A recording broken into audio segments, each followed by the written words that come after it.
I am Wix. This is J Rosevelt, and this is the tap number 4.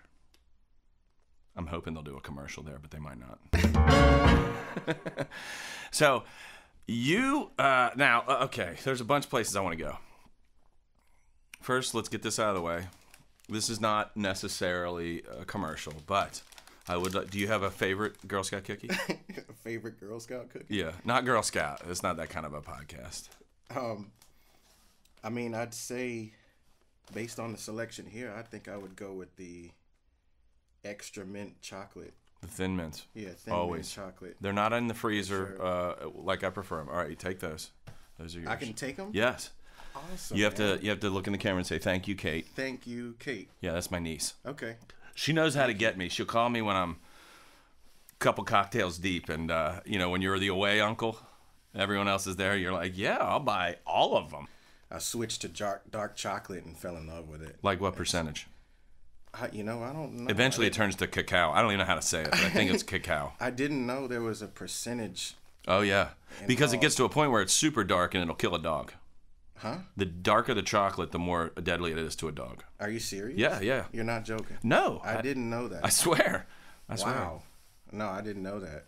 Yeah, and I think it's like somewhere over 70%, because eventually it gets less sugar and more chocolate. Well, what's the most humanly healthy? Because dark chocolate's good for us. All kinds of, yeah, you can't, I don't think you can kill yourself on chocolate. Can you go 100% dark chocolate? I've gone 100% dark. Awesome. Oh yeah, there's no way you can die. Believe me, I've just sat in complete shame with nothing but Thin Mint foils around me, and just, what have I done to myself? Dude, let me tell you, as a music fan,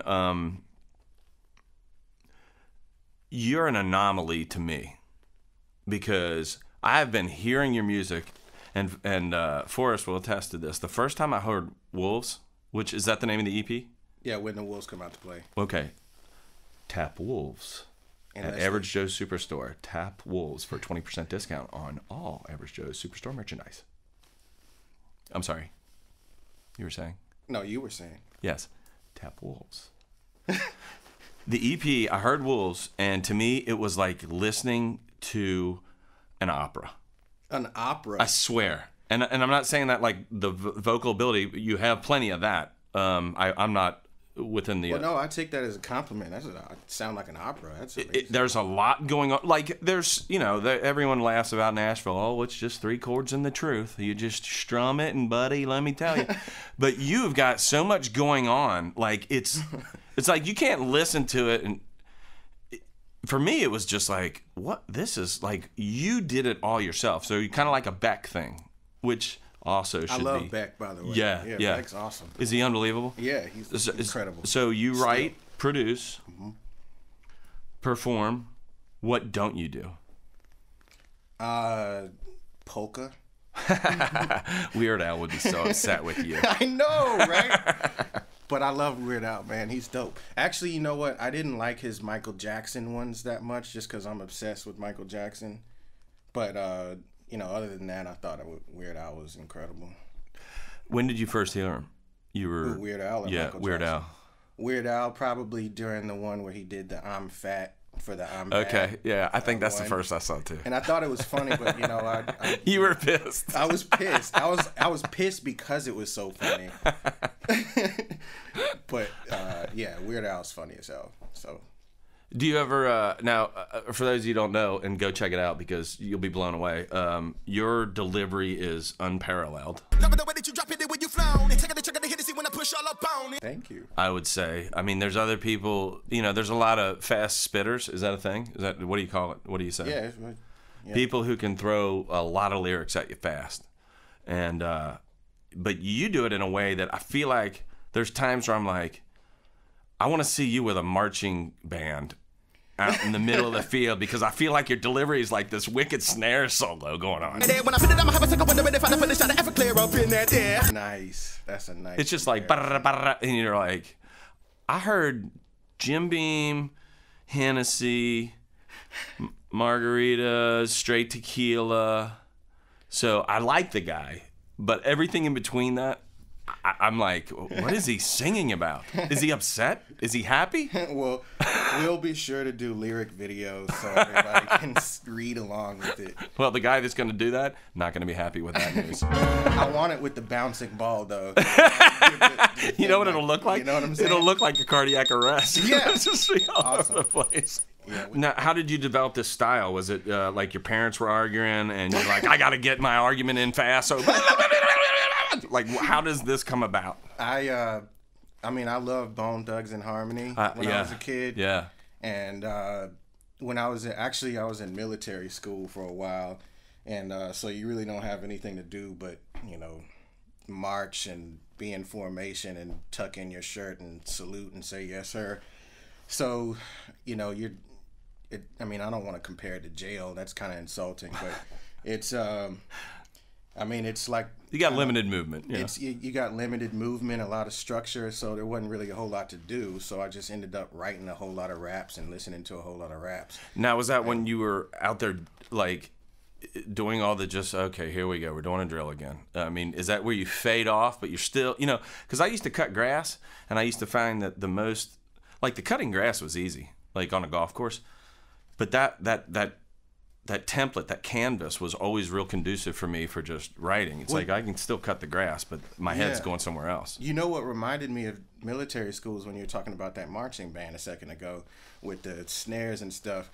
I wasn't rapping fast or anything yet because I pretty much sucked back then. Mm-hmm. But it's interesting, though, because I was a terrible cadet.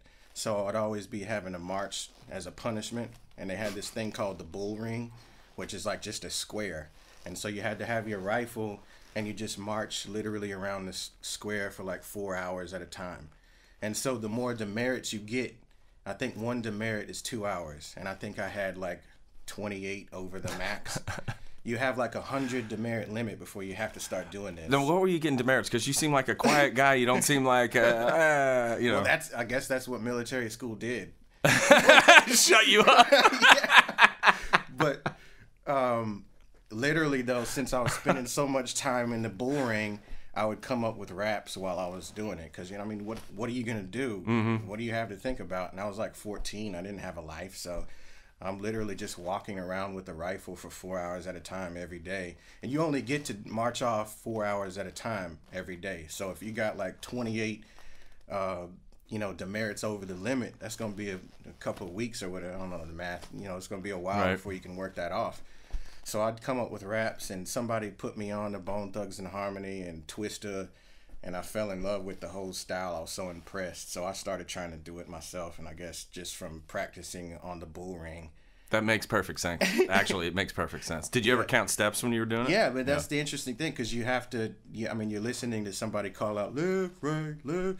And so when you're marching, it's like kind of like a beat. And then you fade off into something cool. So I started, like, when there's like left, right, left. So I'm like, yeah. And thinking in my head. And I just come up with raps in my head. You know what I'm saying? Would you ever hear them in your head as you deliver them? You're like, it's great. And then you have trouble. Because you can't pull out a pencil and be like, I got to write that down. That's great. Yeah. Well, you got to memorize it, Just keep doing it, keep doing it. I mean, 4 hours and you're not allowed to leave. So it's, At what point did you figure out that you were faster than probably everybody else? I mean, there might be somebody faster, but Bone Thugs is pretty fast. I used to laugh because they reminded me like, this is like someone auctioneering to music. You know what I mean?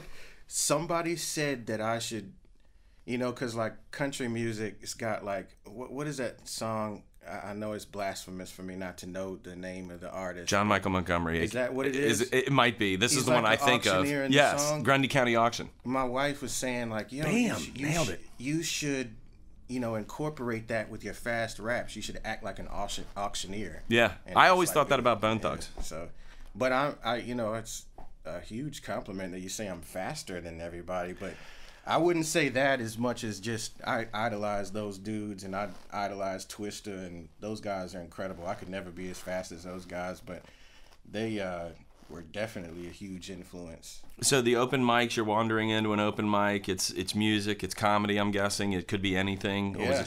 And so you got some half jack comic up there, and then you go up there and just machine gun them down with lyrics, like, and because they don't know you, so you're gonna get respect immediately because, like, hey, I can't do that. You know, whether I attune to it or not, I don't know, but I can't do it. You are spot on. I had this. It was called the Machine Gun Freestyle. Get out. And that's how I would do my shows. Is just the first thing I would just do the Machine Gun Freestyle.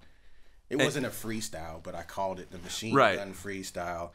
And I would go in and just, you know, spit this 20-bar verse as fast as I possibly could and then get into everything else. Was there any music, or that was all a cappella? It was a cappella, just so people could hear the stuff and realize it wasn't a gimmick or anything. Wow. You know? Wow.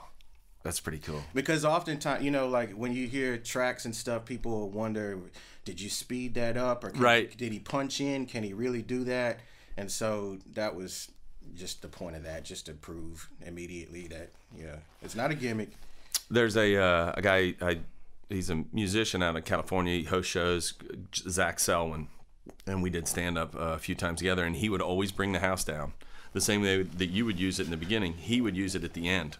So he would basically just watch and build names, and by the end, it was all made up. It was just, and he would like, I see this guy, and he would spit it, and it would bring. I mean, it was hard to compete with. It would bring the house down. And you're right. It just Maybe I got to get him on a record. Listen, you should.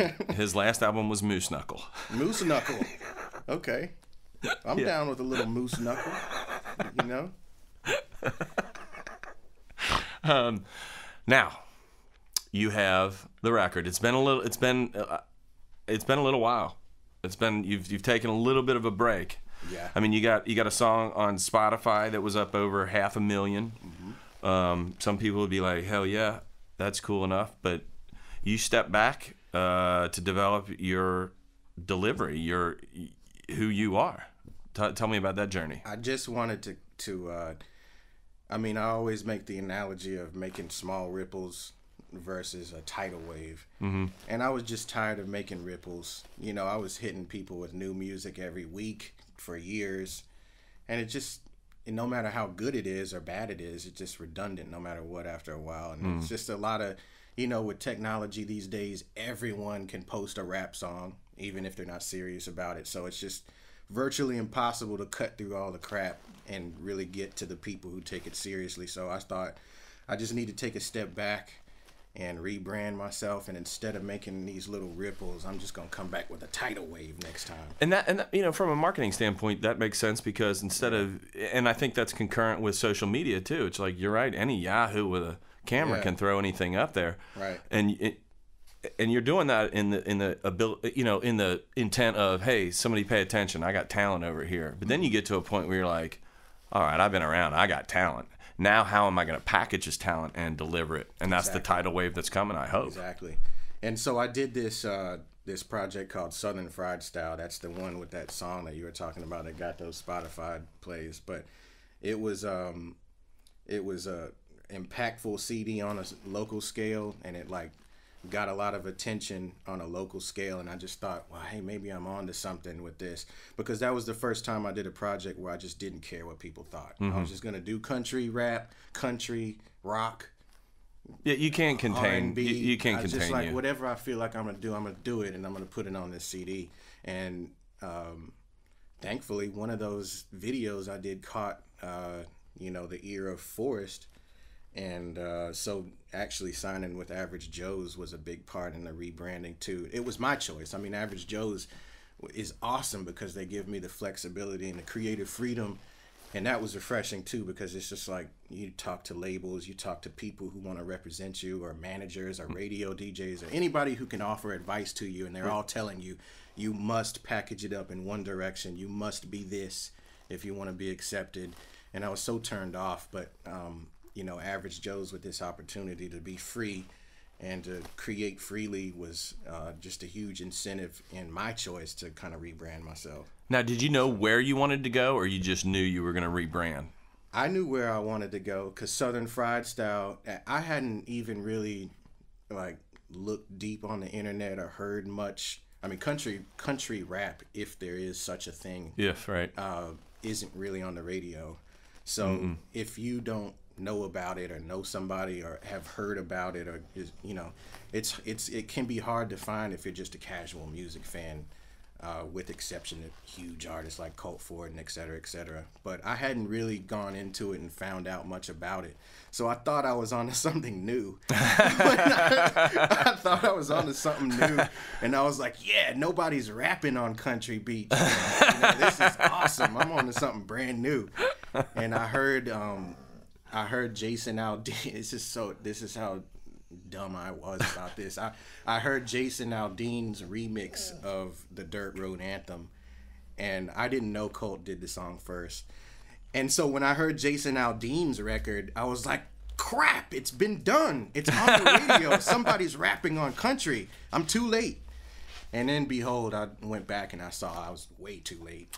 But I still think that I have something to offer that's unique, and so I knew that was the direction, just incorporating country and rock and any other element I wanted to put in there. I knew that was what I wanted to do. You obviously have a direction. You know where you want to go. You're doing everything. You're basically doing everything on the record, which is I think a testament to why it sounds so different than anything I've ever heard. I mean, it really is cool. How did you knew you were always going to be there? Like, what jobs have you had to have leading up to this as you chase this dream?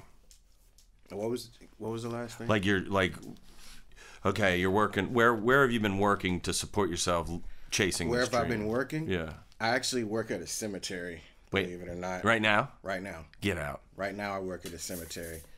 And I've been working at this cemetery for 15 years. Since I was in high school. I was actually before high school, right coming into high school, I started working at this cemetery right when I got back from military school. Well, why?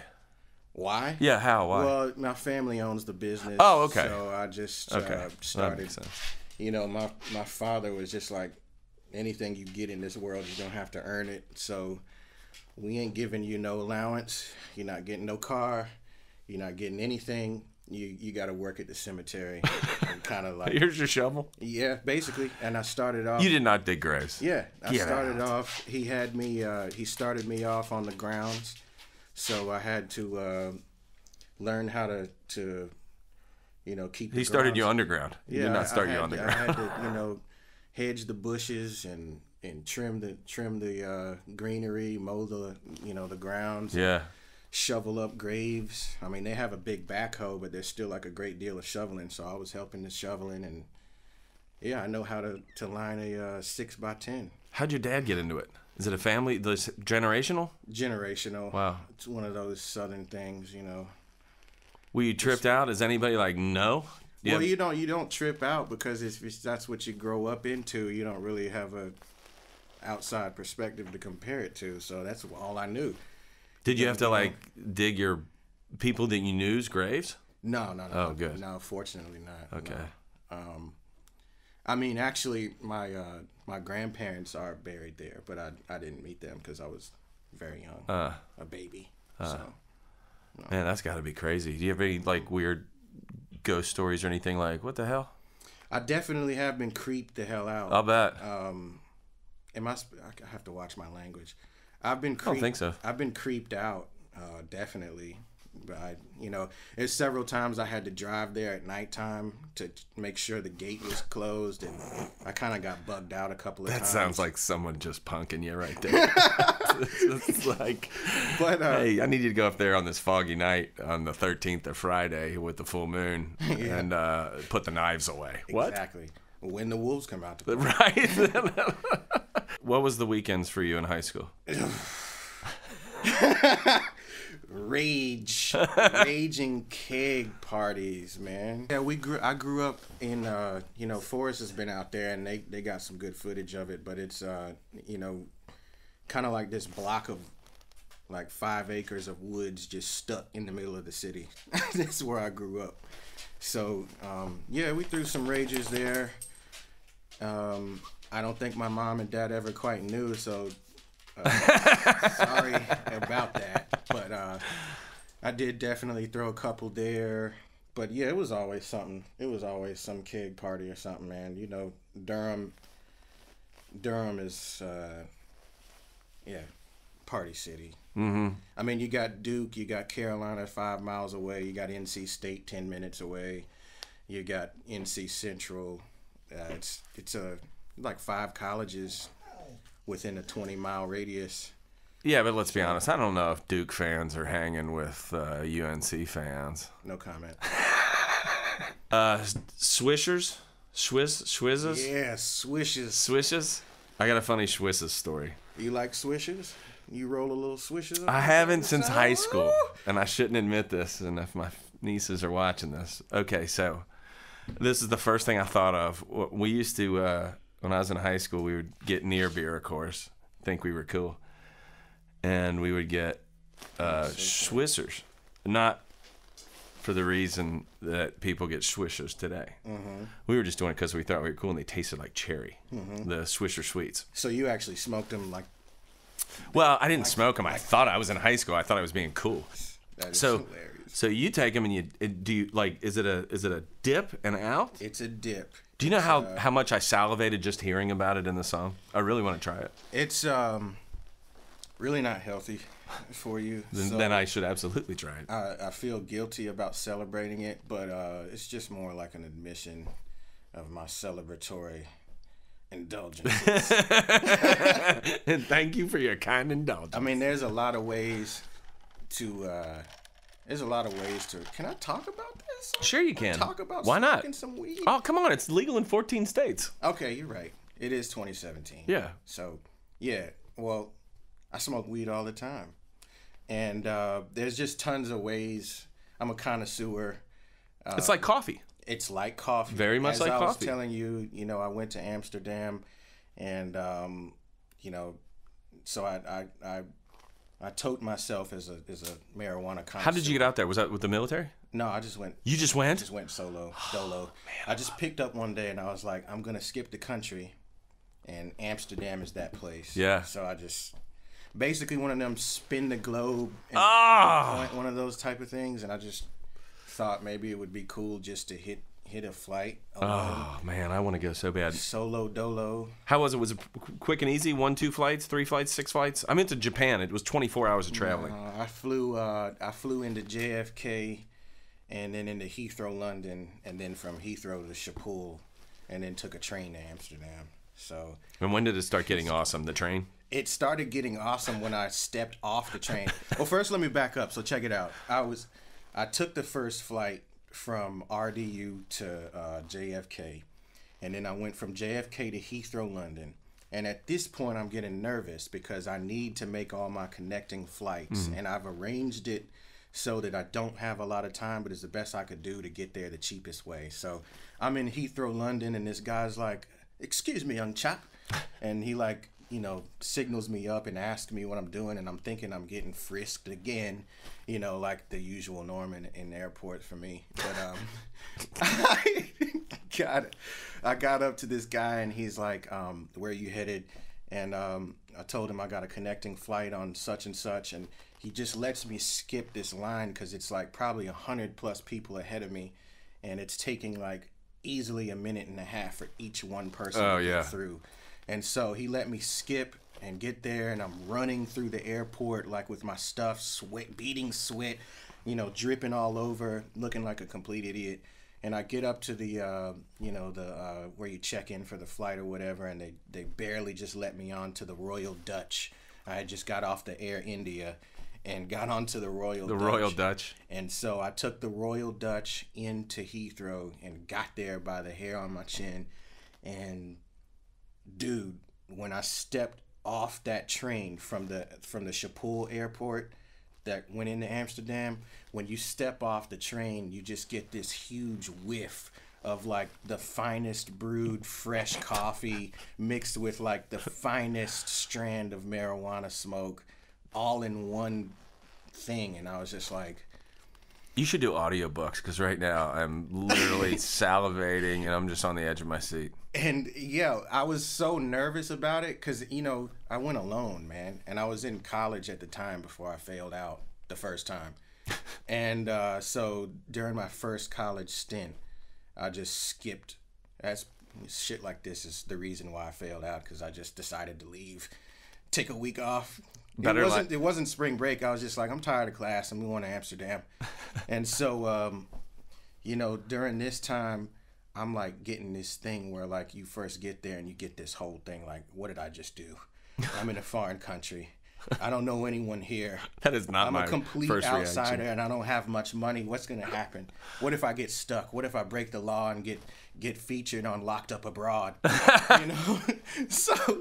So I'm like, I had that panic attack, but when I got that whiff of that coffee and marijuana, Yeah, that'll take care of it. I was like, Get you a star cake. I have arrived. And so, yeah. Now, did you leave Amsterdam the way I leave Las Vegas, which is like after a couple days, I'm like, I got to get out of here. No. You could stay there? I wish I could have stayed. Gosh, I wish that I could have stayed, man. It was incredible. It was impeccable, like awakening. It actually changed my life, like from music too, because at that point I was still just rapping and that's it. Mm-hmm. No producing, no singing, no cross genre. Just straight up spitting bars. The Machine Gun was probably the best thing I had to offer, the most unique thing I had to offer at that point. But being there, I mean, you got like European hip hop, and you know it's fused with a lot of EDM, and I know EDM and trap kind of go hand in hand right now, but we're talking like, you know, 6, 7, 8 years ago when it wasn't really. Did you get out and see the music scene at all? I did. Yeah. So I went out and, you know, made sure that made it a point to get into the clubs. And of course I had like a couple of mixtapes at that point, so I'm passing them out thinking I'm gonna be a global star. Hey, but these day and age, it actually happens. It happens now, but I thought it was gonna happen then. I thought I was gonna meet some European DJ and be like DJ Danger Mouse and take over Europe. But I you know, just ended up passing out a couple of CDs. But the good thing is I was able to like get just like their acceptance of me being a foreign guy passing out a rap CD where that kind of rap wasn't even really popular, but they embraced it and immediately played it. I went into a CD store back when those existed, and they actually took my CD and the guy actually put it in and played it in the store right then and there. And so I was just like, wow, these people are really nice and they embrace you, you know, for whatever you want to do. I could do any type of music and be embraced out here. And so I discovered this group, these artists named Kubus and Bang Bang, and they're Dutch rappers from the Netherlands. I don't know whether they're based out of Amsterdam, somewhere in the Netherlands. And they were so dope to me. Like they had this song called Blackness. You should go look it up after this. You don't think we're going to contact them? They're going to be like, wait, someone's talking about us? What? Kubus and Bang Bang, they were... Are they big? They were big. I don't know what happened. I guess they disbanded like shortly afterward, but they definitely were crazy to me. I'd never seen somebody who looked like him doing the music he was doing over the beats he was on, and it was just the energy in their shows. And I saw this show where literally the mosh pit, I'd never seen people mosh pit to rap at that point the way they were doing it. You would have thought it was like a, you know, Corn concert or something like that. Which is dangerous if you're wearing clogs, let's be honest. Yeah. Yeah. Take a shoe to the head. So yeah, but anyways, I don't ramble, but it changed my life because they were so accepting of different genres. So I came back to America and I did this whole CD called Infinity, where I was including like EDM and pop and rock and R&B, and just from that point on, I was like, I'm gonna do whatever I want to do musically. But that was the turning point. That's what got you to here. Yeah, you know, exactly. So Amsterdam was definitely the turning point for sure. You know, if we want this podcast to really go where I want it to go, probably should go to Amsterdam, don't you think? I would love to go back. I would love to go back, man. Unfortunately, I spent the budget on these. Yeah, cookies. and the smoke was really awesome. Epic. I wouldn't be there for that. What's this tap promo thing you're doing here? They're trying to make me do commercials. I mean, they're not making me. I'm doing them. It's if people are watching this, then they can go to the Average Joe Superstore and get 20% off stuff. Oh, and what does tap mean? Like This is called The Tap. this is called The Tap, the podcast. Yeah. It's no longer. Is it? Not Wix. It's It's Wix. not Wix in the Mix. No, it's me doing the podcast. Okay. There weren't enough people watching Wix in the Mix for it to work. Hell yeah. Wix in the Mix. It's one. There were. Oh, I'll bury this thing What are too. you Don't talking worry. about? I'll bury this thing too. I'll bury this thing. I loved Wix in the Mix, man. I felt like I wasn't I hadn't done it unless I had gone on Wix in the Mix. Oh man, that makes my liver blush. I was harassing Forrest about that for like the first 3 years. I was like, yo, if I'm not on Wix in the Mix, it ain't happening. I'm not popping if I'm not on Wix. That's funny. I wish we could do we could do it more. It's on hiatus right now. Been playing with puppets. If you go back, can I be the inaugural Wix in the Mix Done. return? Yeah, absolutely. In fact, let's rephrase it. It's all about rephrasing. I refuse to do it unless J Roosevelt's the first guy. I get the exclusive rights to Wix in the Mix. Absolutely. It's awesome. And we'll have more than coffee. Oh yeah. Trip up. Heard you ran into. There's nothing worse than getting stranded on that, and especially when it's not your fault. Getting stranded on the road. Boy, that'll test your faith in humans, won't it? With I think 47 cents, and I spent my last dollar on Arby's, not knowing that they had frozen my account. Oh God. And it was one of those things where they lock your account, so no matter what you put in it, you just can't touch it, even if it's out of the negative. So I was pretty pissed off. You should just walk down to the homeless guy and borrow $100. Well, you know, in Arby's, they saw me going through what I was doing. Like, I came up and ordered my food, and they were like, real nice or whatever. But I was on the phone with the bank, and I was screaming in Arby's somewhere in the middle of nowhere between here and Durham. I think it was like just past Asheville or Hickory or somewhere in Arby's, at this particular Arby's, and then they saw that my card got declined like 5 times. I was like, no, try it again. It had already worked. It had worked like an hour before. Right. And so I'm on the phone and you said I can curse. I'm just living out this I'm like, what the and so I'm sitting down and they bring me my meal anyways. The manager from Arby's is like, we made this French roast, this French dip, and we can't eat it. We're just gonna throw it away. So you may as well have it. And I was like, I refused. I was like, no, I'm not gonna take a charity meal. Come on, man. I was just like, thank you, but I'm good. Like, I'm gonna pay you for this. And so that's what I spent my last dollar on. I went out into the car and scrounged up enough for the $7.31, which left me with 47 cents left. And it turns out it's their fault, but who pays the price? You do. Yeah. So, but I knuckled up though, and I was like, man, I gotta get to the Wix podcast. Seriously, because I was like, man, these people have set aside this time to interview me, and now I can't even freaking make it, and so it was like, either I'm gonna go out driving or I'm not gonna do nothing at all, so Next time, just call and we'll jump in the car and we're like, we gotta go save him. it would have been 6 hours for you to do that. It would have been a long podcast. 3 hours, 3.5 there and 3.5 back. Actually, 7 hours for you to do that. I wasn't gonna ask y'all to do that. We'd have made you pay for it. You know how reckless it was. But you'd have paid a half, bud. So I made it, but I made it to the hotel with 2-point-something miles left on the thing before. And you will never forget that story. Never, I promise you. Ever. Dude, you gotta see this. You gotta see this. I sent this to Forrest. It was right when I arrived. I took a video of it. Check this out. Oh my gosh. That is on fumes.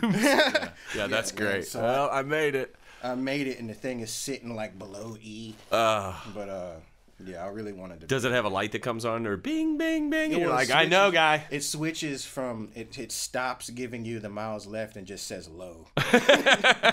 So it got to the low, and I'm driving, sweating that cold sweat on the back of my neck, all nervous and shit. In neutral on the hills. Yes, all the myths that you hear that save gas,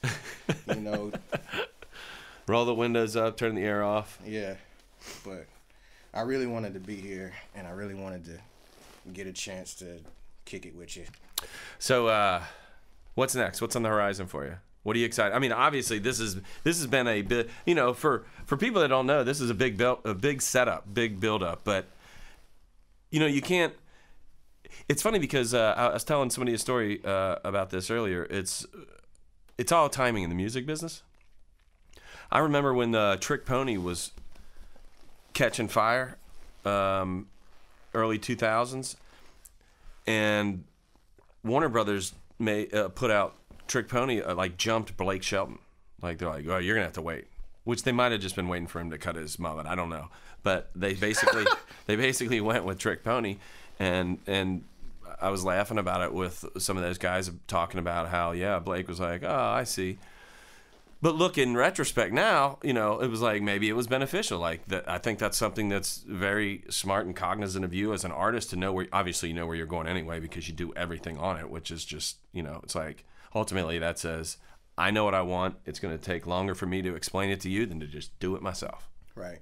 And exactly. And so, you know, 3 years is a pretty good bit to wait. 4 almost, really. Yeah, it's basically a hiatus. It's the last official release was like August of 13. So yeah, going on 4 years. So do you feel like that you're like, oh yeah, here we go, about ready to get in? I'm ready, man.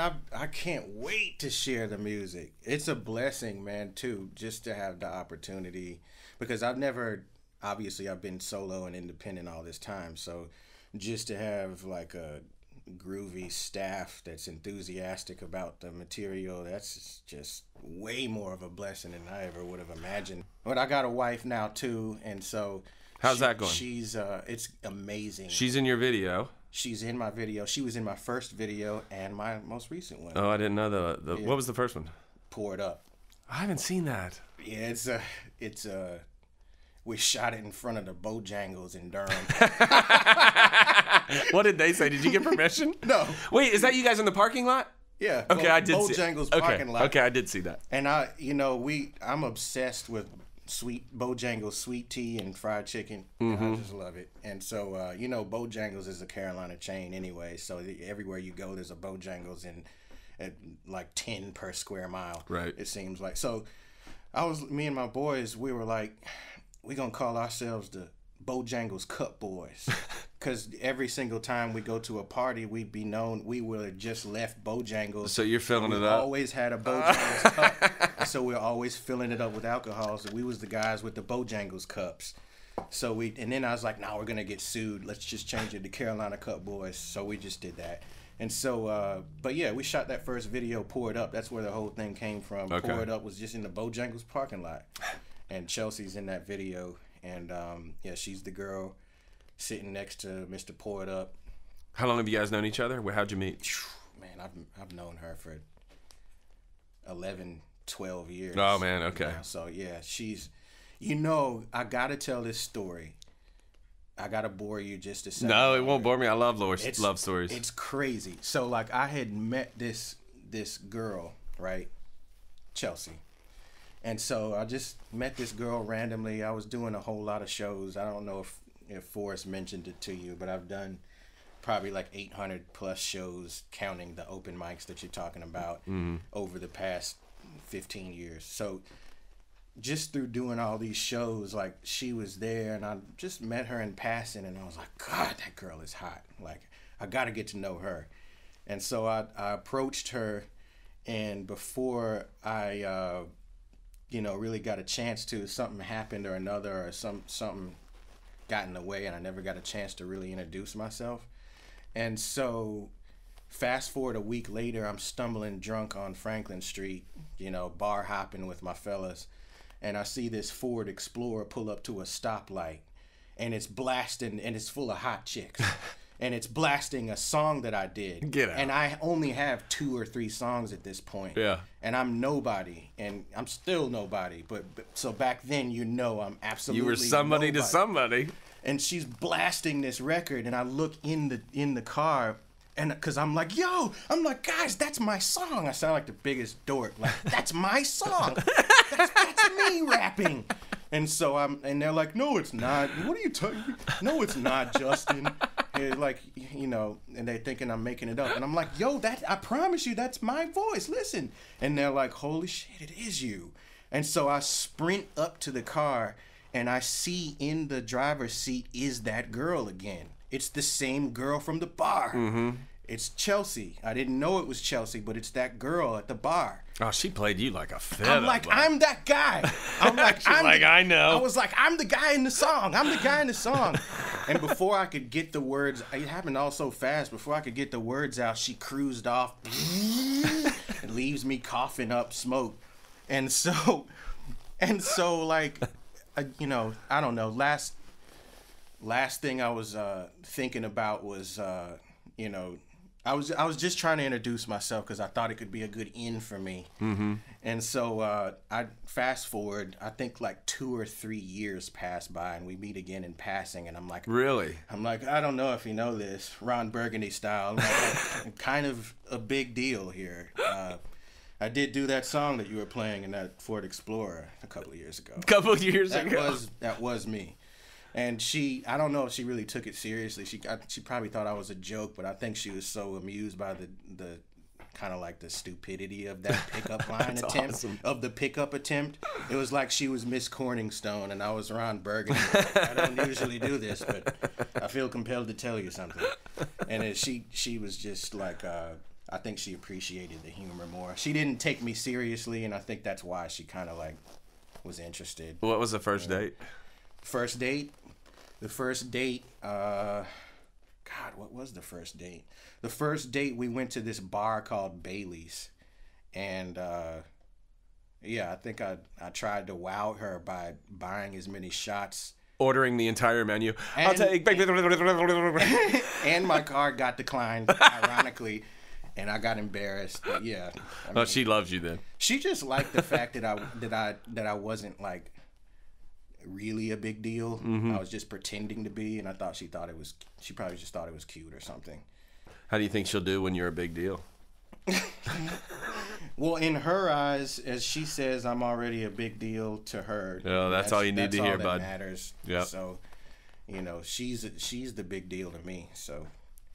Well, this has been a great time. I hope you had a good time. I've had an awesome time. I was a bit nervous. I could tell. I'm nervous. You shouldn't be. I'm shy. I can't get. I'll tickle you next time. Oh well, that might make not me that more nervous.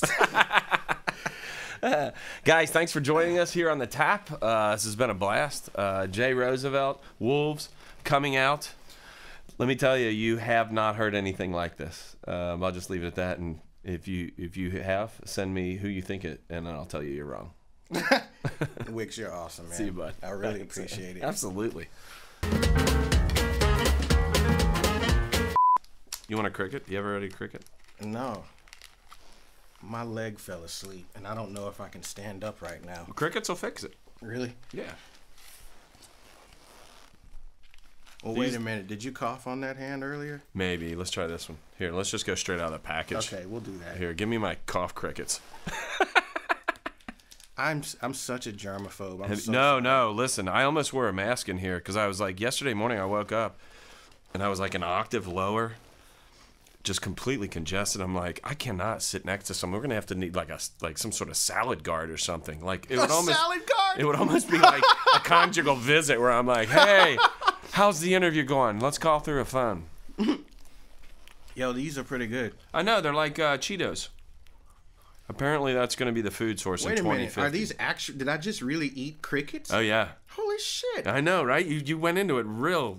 Awesome. I thought you were... You were completely unapprehensive. I thought you were joking. Mm-mm. You can see their little faces. They're actual crickets. Yeah, they're pretty good. They're nutty. They got a little... They'll stick with you a bit. Now all I need to do is take my shirt off and act like I'm on Survivor. No, they're pretty good, though. The Sriracha's the best ones. Sriracha crickets. Yeah. That's a new one. Mm-hmm. That's the next song. Oh, Sriracha crickets. Could you imagine? Nothing's hotter than this. Yo, nothing Troy likes it. Nothing hops or no. That's a terrible joke. It was going to be a cricket joke. Didn't work. Crickets on the cricket joke. All right. Are we still in the podcast? I don't know, really. They never tell me anything. They just stare at me and make me feel weird.